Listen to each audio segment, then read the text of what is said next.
Bonjour tout le monde. Je suis ici pour vous présenter ceci. Contre-coup, c'est le roman qui paraît en octobre. Alors non, c'est pas un policier. Et pourtant, ça commence avec un grand coup dur, une fusillade. Mais c'est pas du tout la recherche des causes, des pourquoi, des comment et tout ça. C'est le contre-coup que reçoit chaque personne qui est liée aux gens qui sont décédés dans la fusillade. Donc, c'est la vie qui m'intéresse. C'est la vie de chacun. C'est comment on reçoit ça, une bombe pareille en plein front, et comment on est comme un peu vacillant, je dirais même un peu hébété, et comment après ça la vie nous force à faire notre chemin, puis à se relever, puis bravement, courageusement, aller vers la vie. Il y a des gens qui sont plus, je dirais, plus empêtrés dans le coup. Il y a des gens qui sont plus près parce que j'ai pas fait seulement les victimes directes. Il y a aussi les victimes indirectes qui peuvent devenir pratiquement directes parce que je pense, la famille d'un tueur, comment ça survit à une fusillade? Comment ça survit à l'éventuelle culpabilité, même si c'est pas ni leur faute ni leur fait? Il reste que c'est quand même quelqu'un de leur famille qui a déraillé au point d'aller tuer des gens, d'aller prendre des vies.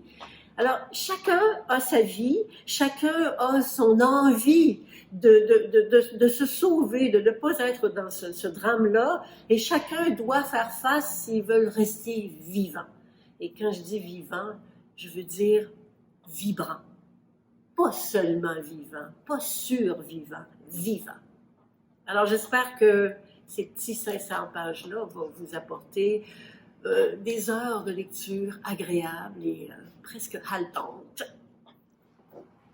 Michel Lachance est réputée pour ses best-sellers historiques. Cette fois-ci, elle plonge dans le suspense psychologique avec Ne réveillez pas le chagrin qui dort. Bien sûr, elle a ponctué son roman de plein d'anecdotes historiques parce qu'on ne peut pas sortir l'historienne de Michel Lachance.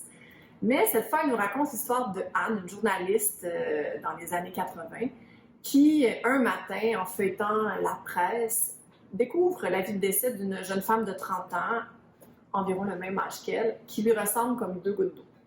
Elle décide de mener enquête, découvre que c'était sa demi-sœur illégitime et va essayer de vraiment remonter le fil de l'histoire de sa propre famille, l'histoire de cette femme-là qui a eu une vie absolument trépidante et découvrir surtout pourquoi elle est morte prématurément.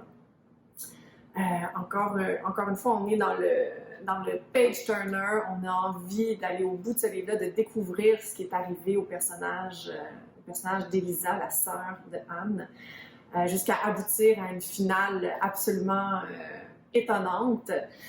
Micheline nous plonge aussi dans le contexte des années 80, du premier référendum, du féminisme qui commence à bouillonner. Donc là aussi, on reconnaît bien l'historienne, même si cette fois-ci, elle est dans les eaux du suspense psychologique. Donc, elle sort de ses propres sentiers battus, mais ce n'est qu'une belle surprise. L'appel de la liberté de Ginette Haché, c'est un roman historique très accessible. Ça se passe pendant la Deuxième Guerre mondiale. Ce qu'il y a de particulier, c'est que le héros, c'est un jeune Acadien. Il décide de s'engager pour aller combattre les Allemands en Europe. C'est plutôt rare qu'on met de l'avant des jeunes Acadiens ou des Acadiens pendant le conflit, pendant la Deuxième Guerre mondiale. Donc, c'est un point intéressant de ce roman-là. C'est un premier roman pour Ginette Haché, qui est historienne de formation, mais qui a longtemps été, pendant une vingtaine d'années, je pense, à l'actualité comme rédactrice en chef adjointe. Donc, on va suivre ce jeune héros, Déo, à partir du moment où il s'engage. Il arrive, c'est le débarquement de Normandie. On va le suivre comme ça jusqu'à la libération des camps de concentration. Donc, évidemment, il découvre toutes les horreurs de la guerre et nous, on est dans sa tête à lui. Donc, on vit tout ça avec lui. Il va revenir de la guerre, indemne physiquement, mais psychologiquement quand même, il va y avoir des souvenirs marquants des horreurs de la guerre. Ce qui est intéressant, c'est qu'on n'est pas juste dans la guerre, donc on est dans le retour après la guerre. Il y a une vie possible après la guerre. C'est l'appel de la liberté, je dirais même l'appel de l'amour, parce qu'il va tomber amoureux. C'est un roman qui finit bien. Et ce qui est vraiment frappant, c'est que oui, c'est difficile, on parle de la guerre, ça peut être sanglant, mais il y a une légèreté dans l'écriture, il y a une lumière dans cette écriture-là. Le héros est super attachant, c'est vraiment accessible. Il faut savoir aussi que c'est inspiré beaucoup de la vie du père de l'autrice, donc c'est une autre dimension intéressante. Machiavel en talons hauts de Jean-Pierre Bélanger, c'est un roman qui se passe dans l'effervescence des années 70 au Québec. Le narrateur, Charles, c'est un jeune garçon de 19-20 ans qui est en lutte, mais une lutte acharnée contre sa mère qui est despotique, et lui veut se libérer de ça, il veut se libérer de sa mère, il veut accomplir son propre destin, surtout qu'il veut protéger aussi sa jeune sœur qui est vraiment sous l'emprise de cette mère. C'est une femme de pouvoir très puissante, narcissique, ultra conservatrice, et cette jeune sœur, donc, elle va subir tous les affres de cette puissance-là sans borne. Elle va tomber dans la drogue, elle va connaître un destin tragique. Donc, c'est très touchant comme roman. C'est un suspense, en même temps, un suspense psychologique, familial. On est vraiment avec les personnages, l'écriture cool.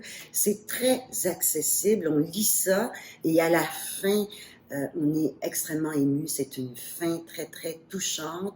Il y a quand même une lumière, je dirais, au bout du tunnel. L'auteur, Jean-Pierre Bélanger, a d'abord été comédien. Il a organisé des événements d'envergure un peu partout au Québec, sur la scène internationale. Il a publié un roman, Le Tigre bleu, il y a 30 ans maintenant. Il a publié quelques bios. On le connaît aussi comme étant le conjoint de la comédienne André Boucher. Le crime de Madame Moïse de Sylvain Meunier, c'est un polar haletant qui se passe au sein de la communauté haïtienne, la jeune communauté haïtienne à Montréal, mais on peut dire que c'est aussi un portrait des jeunes immigrants qui débarquent à Montréal. C'est un roman qui met en scène une enseignante, Madame Moïse, très respectée. Elle est retrouvée sur les lieux d'un crime. La personne qui est tuée, c'est un de ses anciens étudiants, un jeune haïtien. Elle-même est haïtienne d'origine.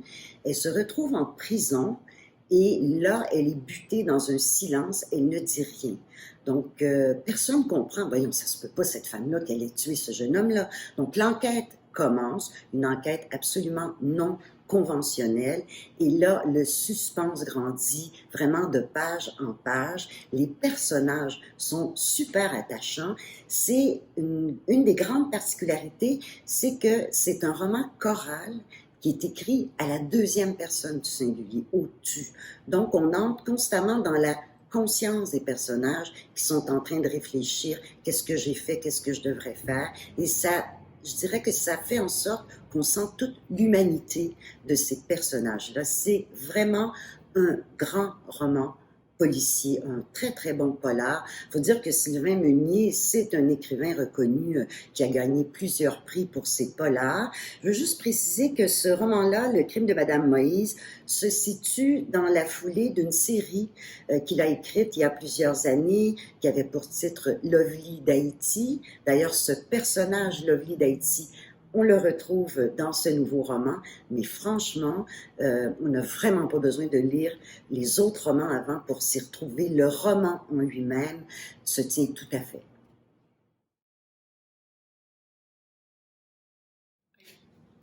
Pourquoi les larmes ont-elles le goût salé de la mer de Lorraine Pintal? Moi, juste le titre, je l'adore.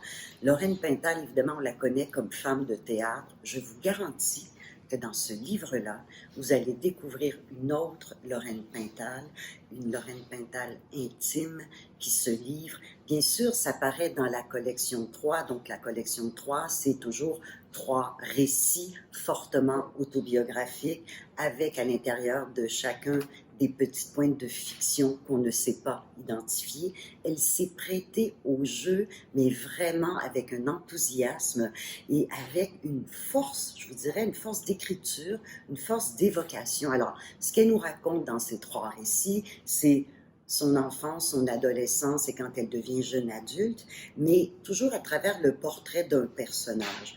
La première partie, c'est plus son personnage à elle, la deuxième, c'est plus sa mère, le troisième, plus son père. À travers ça, on la suit, jeune enfant, une enfant complexée, une adolescente rebelle et une jeune femme qui veut prendre sa vie en main.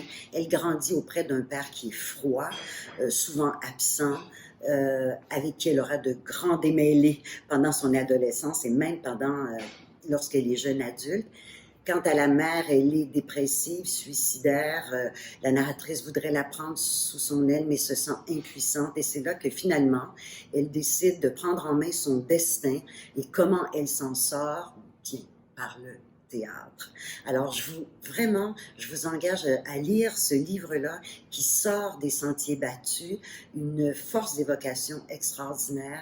C'est, je dirais, le premier livre romanesque d'une écrivaine qu'on voudra suivre, très certainement.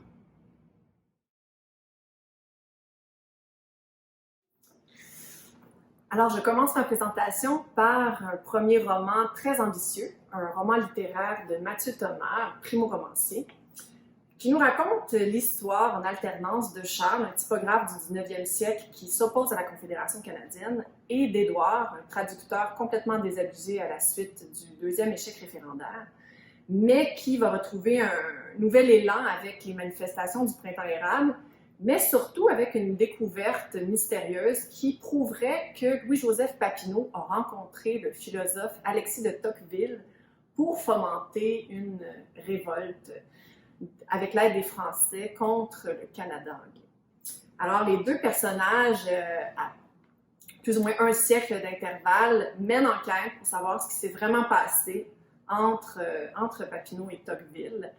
On suit leur recherche dans des allers-retours très enlevants, absolument palpitants, de telle sorte que pour les gens qui ne sont pas nécessairement fans de romans historiques, on plonge dans cette aventure-là avec bonheur, d'autant plus que c'est magnifiquement bien écrit. L'auteur aussi s'amuse avec nous. C'est une uchronie, donc on imagine l'histoire, mais comme Mathieu Thomas est un bibliothécaire en sciences politiques, il a fouillé son sujet d'une telle façon qu'on reste toujours avec un léger doute à savoir si ce serait peut-être passé de la façon dont il nous le raconte. D'une façon ou d'une autre, c'est un grand roman. Un roman qui a fait forte impression dans notre équipe, qui dès le départ s'est promené entre les mains de lecteurs très différents chez nous et tous avons eu un gros coup de cœur. Donc on espère que ce roman connaîtra un bel avenir. Il s'agit certainement d'un roman très original qui fouille un sujet qui continue toujours de soulever les passions, c'est-à-dire la nature du Québec et des Québécois. J'enchaîne avec un autre coup de cœur, Les Heures parallèles d'Ariane Bessette. Un roman tout aussi palpitant et bien écrit que le précédent. Cette fois-ci, toutefois, on aborde un sujet passablement plus sombre, celui de la violence conjugale en particulier. Ariane Bessette nous fait découvrir la vie de Bill et Marion, qui sont des voisins que tout semble séparer. Bill est un ferrailleur itinérant dans la cinquantaine qui a refait sa vie à Montréal pour des raisons qu'on va découvrir plus tard dans le livre. Marion est une jeune professionnelle en couple avec un avocat très prometteur et qui pourtant s'est fait prendre dans la toile d'araignée de la violence conjugale. Le roman nous fait découvrir qu'est-ce qui est arrivé à ces deux personnages-là et comment Bill va tenter d'aider Marion à s'en sortir. Si le sujet est sombre, l'écriture d'Ariane est absolument lumineuse. Elle nous fait plonger dans son sujet avec beaucoup de poésie, beaucoup de douceur, ce qui en fait une lecture à la fois palpitante parce qu'il y a vraiment matière à suspense. On découvre l'histoire un peu dans le désordre. Plusieurs événements dramatiques sont survenus dont on va connaître les détails par petites bouchées. Ça nous garde vraiment sur le bout de notre chaise. Mais l'écriture, quant à elle, est dans la beauté, dans le lyrisme. ce qui en fait un très grand roman, un roman vraiment à mettre entre toutes les mains. Partie de chasse au petit gibier entre l'âge au club de tir du coin, qui est la traduction française de Small Game Hunting at the Local Coward Gun Club. Alors l'histoire, c'est un huis clos explosif dans un restaurant le jour de la Saint-Valentin pendant une tempête de neige. Les personnages qui ne devraient pas être ensemble se retrouvent obligés de cohabiter et ça va très très très mal se passer. L'autrice Megan Gelcoes vit à Saint-Jean-de-Terre-Neuve et c'est donc une traduction qui a été faite par Mélissa Véro. Et moi, je parle d'un véritable tour de force quant à sa traduction parce que j'ai entendu dire entre les branches que beaucoup d'éditeurs étaient intéressés à ce texte-là et ils le trouvaient trop difficile à traduire et je confirme, c'était difficile à faire, mais après de nombreuses heures plutôt difficiles, on en est venu à bout et je suis très très très très fier de ce projet. Pour moi, c'est une critique impitoyable de la société contemporaine et des injustices envers les femmes et les personnes racisées. C'est aussi une démonstration éloquente de l'effet de la masculinité toxique sur les femmes. Pour moi, c'est un roman dur, exigeant, mais vraiment essentiel, férocement féministe. De la vie même de l'autrice, Partie de chasse est une déclaration de guerre contre la misogynie. Donc, vous êtes prévenus. Dans la version originale, le livre a été au sommet des ventes au Canada anglais, finaliste du Canada Reads et au Giller Prize, lauréat du BMO Winterset Award et a été aussi dans les favoris du Globe and Mail. Magané, un collectif de nouvelles dirigé par Vanessa Courville, qui est une éditrice invitée chez nous. 9 autrices qui écrivent sur la fatigue des femmes avec plein de points de vue différents. On a des mères, des athlètes, des éco-anxieuses, des personnes invisibilisées. On couvre un large spectre de la fatigue féminine. Donc pour nous, c'est un collectif qui s'ajoute à notre corpus féministe, cette fois sous l'angle de la fiction. Donc on est très fiers d'accueillir ce beau recueil qui fait une belle place aux autrices émergentes, mais aussi à d'autres qui sont déjà très en vue dans les cercles féministes. Alors je vous les nomme toutes. On a des textes de Vanessa Courville, Fanny Demeule, Gabrielle Giasson-Dulude, Julie Giguère, Roxane Guérin, Marie-Pierre Lafontaine, Mélanie Landreville, Marie-Christine Lemieux-Couture et Karine Rousseau. Et j'aimerais être superficiel un petit instant et parler de couverture unique, brodée à la main par notre directrice artistique, qui se décline en 3 versions différentes. On a la version maganée, la version très maganée et la version complètement déranchée. Donc, ça devrait amuser en librairie. Trouver la copie qui vous ressemble le plus. Grand chelem de François Leblanc, parce que oui, il m'arrive d'éditer des gars aussi. Auteur de 5 romans et de recueils de nouvelles, François Leblanc est un secret bien gardé de la littérature québécoise. Et j'ai grand espoir que la rumeur de son talent commence à se répandre avec son nouveau livre. Alors, radié de son ordre professionnel pour inconduite sexuelle, François B. amorce une longue traversée du désert. Il cherche un sens à sa vie, et ça pourrait être plate si ce n'était pas raconté avec le talent de François Leblanc. On s'attache beaucoup à son personnage masculin bourré de défauts, qui est d'une mauvaise foi évidente. Avec ce roman post-MeToo, l'auteur explore le vaste territoire de la culpabilité avec un humour acéré, alternant entre la provocation et le repentir.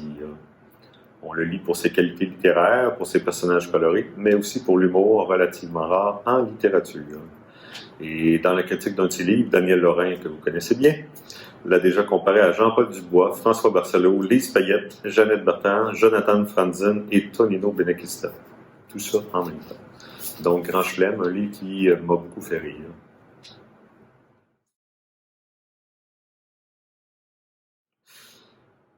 Alors, Islands de Fanny Demeule, donc Fanny que j'accueille à la shop le temps de ce petit projet. Un roman qui a un lien de parenté avec la nouvelle qu'on a fait paraître qui s'appelle Saint-Hilda. Donc, je vais laisser parler l'autrice à ce sujet. Islands explore, vous comprendrez que c'est pas elle qui parle, mais c'est moi qui cite ces mots, merci. Islands explore nos relations intangibles avec les lieux, les êtres et les œuvres, les manières dont ils nous habitent et dont nous les habitons en retour, et comment certaines rencontres peuvent réactiver notre refoulé. Alors, on découvre les Highlands d'Écosse comme si on y était. Fanny sait nous emmener dans les lieux sans s'épancher dans de longues descriptions. D'une grande qualité littéraire comme tous les textes de Fanny, ce livre est aussi un suspense difficile à lâcher. Et à la fin, il y a des punchs à toutes les 2 pages. C'est un livre grand public, à mon avis, mais ça va aussi plaire aux gens qui aiment les littératures de l'imaginaire, l'étrangeté, l'horreur soft, les récits de voyages différents. On est très très loin de la carte postale. Donc, très fier de ce livre à l'achat.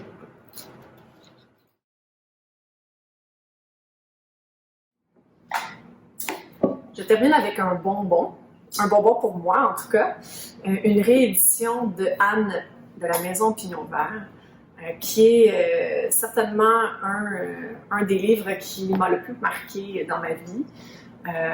J'ai vécu un grand moment d'émoi quand j'ai réalisé que je travaillais pour la maison d'édition qui avait publié Anne, les Anne que j'ai lues et relues toute mon enfance. Et je rêvais d'une belle édition parce que il y a quelques années, il y avait plein de belles éditions en anglais, mais pas en français. Et pour moi, Anne avait vraiment besoin d'une belle édition. C'est ce qu'on offre aujourd'hui. Non seulement elle est belle avec une couverture originale de Marianne Ferrer, mais en plus elle est bonifiée. Donc en plus du roman, on a un avant-propos de Monsieur Fortin qui raconte l'histoire assez palpitante de l'acquisition des droits pour publier Anne au Québec il y a 35 ans. Et ensuite, on a un extrait de la biographie de Lucy Maud Montgomery qui nous raconte comment, en fait, c'est imbriquer l'histoire de Anne avec sa propre histoire. Et finalement, un texte de l'historienne Evelyne Ferron, qui est sans doute encore plus fan de Anne que moi, si c'est possible, et qui parle du féminisme de Anne et de celui de Lucy Maud Montgomery. Donc, en plus de relire cette magnifique histoire, on peut en apprendre plus sur le contexte qui l'a vu naître il y a très longtemps. C'est un texte qui se relit toujours avec bonheur et qui, par sa beauté, l'emballage, le contenant comme le contenu, en feront certainement un magnifique cadeau de Noël.